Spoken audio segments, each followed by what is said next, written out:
नमस्कार, आप देख रहे हैं एचएस बिहार। मैं हूं आदेशपुरी। देश में लॉकडाउन चल रहा है और जितनी भी व्यवस्थाएं हैं, जितनी भी प्रक्रिया हैं, जितनी भी संस्थाएं हैं, सारी की सारी बंद है। केवल मेडिकल,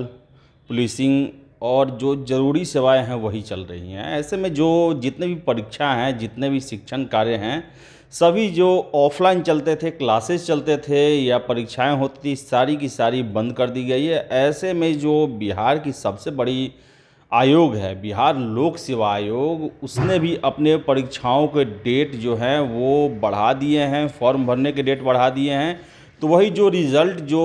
आने वाली थी मार्च और अप्रैल में, वो भी आगे के लिए टाल दी गई है। सबसे अहम अभी जो रिज़ल्ट आने वाला है बिहार लोक सेवा आयोग के लिए, वो 64वीं बीपीएससी मेंस का रिज़ल्ट आने वाला है, जिसमें लगभग 19,000 छात्रों ने परीक्षा दिया है इस परीक्षा में, और लगभग 1350 जो अभ्यर्थी हैं उनकी बहाली की जाने वाली है विभिन्न पदों पर। एक बहुत ही अनूठी पहल, अच्छी पहल, जो कि देश में सबसे पहली पहल होगी लोक सेवा आयोग के इतिहास में, वो बीपीएससी ने शुरू करने का फैसला लिया है। हमने ये खबर लिया है आज जो पटना से प्रकाशित हुई है पेपर दैनिक जागरण के कैंपस जागरण से, जिसमें दिया हुआ है कि बिहार लोक सेवा आयोग जो है वो देश की पहली लोक सेवा आयोग बनेगी जो ऑनलाइन इंटरव्यू का आयोजन करेगी। और इसके लिए जो है एक्सपर्ट से सलाह ली जानी शुरू कर दी गई है। अध्यक्ष शिशिर कुमार सिन्हा ने बताया कि इसमें जितनी भी त्रुटियां हैं, जितनी भी इसमें प्रॉब्लम आएंगी और किस तरह से व्यवस्था अच्छे तरीके से चल सके, इसके लिए प्रयास शुरू कर दिए गए हैं। और जो इसका फॉर्मेट होगा, वो फॉर्मेट ये होगा कि जो भी छात्र जिन्हें इंटरव्यू देना है, उन्हें अब पटना आयोग का चक्कर नहीं लगाना होगा। उन्हें जिस शहर में वो हैं, देश के सभी शहर में, वहाँ पर एनआईसी से संपर्क करना होगा उन्हें, और वहाँ पे जाना होगा। और जो भी एक्सपर्ट जो इंटरव्यू लेते थे, पहले ऐसा होता था कि उन्हें पटना में रहना पड़ता था, एक निश्चित समय में रहना पड़ता था आयोग में, और इस कारण से बहुत सारे ऐसे एक्सपर्ट थे जो कि अपनी सेवा दे पाने में सक्षम नहीं हो पाते थे। लेकिन अभी लॉकडाउन चल रहा है और घर पे ही उन्हें कुछ घंटे निकालने होंगे, तो ऐसी परिस्थिति में वो जो हैं अब अच्छे एक्सपर्ट जो हैं वो अभ्यर्थियों का इंटरव्यू कर सकेंगे। और एनआई जिस शहर में छात्र हैं उस शहर के एनआईसी ऑफिस में जाएंगे और एक कोड जनरेट किया जाएगा, और वो कोड ऐसा रहेगा जिसके बारे में ना अध्यक्ष को पता रहेगा, ना ही बोर्ड के मेंबरों को पता रहेगा। वो ऑनलाइन इंटरव्यू देंगे और जो इन्फॉर्मेशन है जो छात्र के बारे में, वो जो भी सदस्य रहेंगे जो इंटरव्यू लेंगे उनके पास पहुंचा दी जाएगी, और वहां से वो उनका इंटरव्यू करेंगे। और जो जिसका वो इंटरव्यू करेंगे उस छात्र का नाम, ये सब उन्हें कुछ पता नहीं होगा। और ये सारी व्यवस्था है, इसमें कुछ प्रॉब्लम आ रही हैं जिसको अध्यक्ष ने बताया कि इसको सॉर्ट आउट करने का प्रयास किया जा रहा है। अगर यह व्यवस्था हिट करती है तो ये एक काफ़ी अच्छी व्यवस्था है, क्योंकि इसमें जो है आयोग ने बताया है कि इससे लाखों रुपए का नुकसान होता है छात्रों का।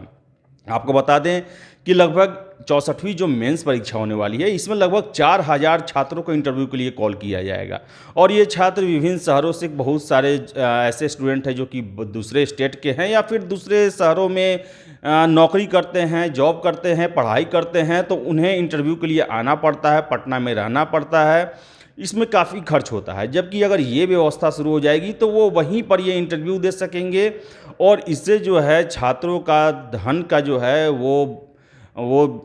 बचत होगी। और अगर ये हिट होता है प्रोग्राम, तो बीपीएससी इसे आगे भी चालू रखेगी और प्रेरित करेगी देश के अन्य लोक सेवा आयोगों को कि वो भी इस प्रक्रिया को अपनाएं। लेकिन सबसे बड़ी समस्या क्या है, जैसे कि हमेशा ये आरोप लगते रहे हैं, छात्रों के द्वारा कोर्ट में मामला जाता है कि बीपीएससी में धांधली बहुत ज़्यादा होती है और इंटरव्यू में पैसे का लेन देन होता है। कुछ दिन पहले ही एक अधिकारी थे जो सदस्य थे बीपीएससी का, उन पर भी आरोप लगा पैसों का गबन करने का, छात्रों से पैसों का उगाही करने का। तो ऐसे में सबसे बड़ी चैलेंज होगा बीपीएससी के सामने कि इन सारी व्यवस्था को कैसे पारदर्शी बनाया जाए और कैसे जो है इनको किसी भी धांधली के जो आगोश है उसमें न लिया जा पाए, कोई इस पूरी व्यवस्था को हाईजैक न कर पाए और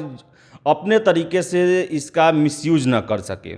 इस पर बीपीएससी है बहुत ज़्यादा ध्यान दे रही है, क्योंकि सबसे बड़ा बीपीएससी के सामने ये प्रॉब्लम है कि लॉकडाउन चल रहा है और लगातार केसेस जो है देश में और बिहार में, खासकर अब पटना में बढ़ते जा रहे हैं, जिसको लेकर ये आशंका जाहिर की जा रही है कि लॉकडाउन जो है ये काफ़ी लंबा चलेगा।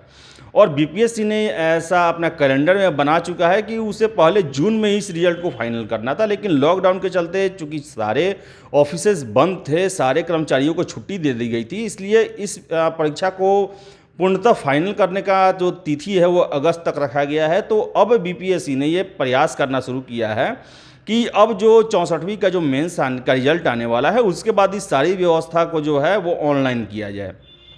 अगर ऑनलाइन ये सारी व्यवस्था अगर सही से काम करती है, पारदर्शी तरीके से काम करती है, कोई त्रुटि नहीं आती है,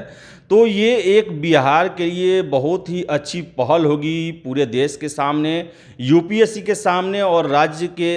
अनेक जो लोक सेवा आयोग हैं उनके सामने, कि वो छात्रों के हित में और पारदर्शिता को बनाए रखने के लिए एक अच्छा कदम उठा सकते हैं और इस प्रक्रिया को वो आत्मसात कर सकते हैं। तो अब देखने वाली बात है कि जो मेंस का रिजल्ट है वो लॉकडाउन के चलते लेट हो गया है और आशंका जाहिर की जा रही है, बीपीएससी यह कहना है कि मई जून लग जाएगा मेंस का रिजल्ट आने में, क्योंकि मूल्यांकन का काम चल रहा है और मेंस का मूल्यांकन जो है वो काफ़ी लंबी प्रक्रिया है। 19,000 छात्रों के 4-4 जो पेपर हैं उनका कॉपी जांच करना होता है, जिसके लिए टीचर को आना होता है, एक निश्चित जगह पे आना होता है और वहाँ पर वो कॉपी की बैठ कर जाँच करते हैं, और लॉकडाउन के कारण ये काम रुक गया है। तो फिर से इस काम को शुरू किया जा रहा है और रिजल्ट आने में देर होगी और बीपीएससी जो है इस फॉर्मेट पे काम कर रही है। आपको हम बताते चले कि इसके लिए जो है वो बीपीएससी बिहार सरकार की आईटी डिपार्टमेंट की सहायता ले रही है और इस पर एक बहुत लंबा चौड़ा प्रोग्राम बन रहा है, प्लान बन रहा है, और ये पूरी तरह से आशंका जाहिर की जा रही है कि ये व्यवस्था जो है 64वीं जो संयुक्त परीक्षा है इसमें ही शुरू कर दी जाएगी, क्योंकि एक कहा भी गया है कि आवश्यकता ही आविष्कार की जननी होती है। तो लॉकडाउन चल रहा है और ऐसी परिस्थितियां अगर आगे भी जारी रहती हैं तो ऐसे में सारी व्यवस्थाओं को नहीं रोका जा सकता है। सरकारी मशीनरी का काम करते रहना बहुत ज़रूरी है और इसके लिए जो कार्यबल है उनका भी शामिल होते रहना ज़रूरी है, जिसके लिए बीपीएससी ने ये एक प्रबंध किया है कि ऑनलाइन इंटरव्यू लिया जाए और प्रयास जारी है। और जो भी अभ्यर्थी हैं उनसे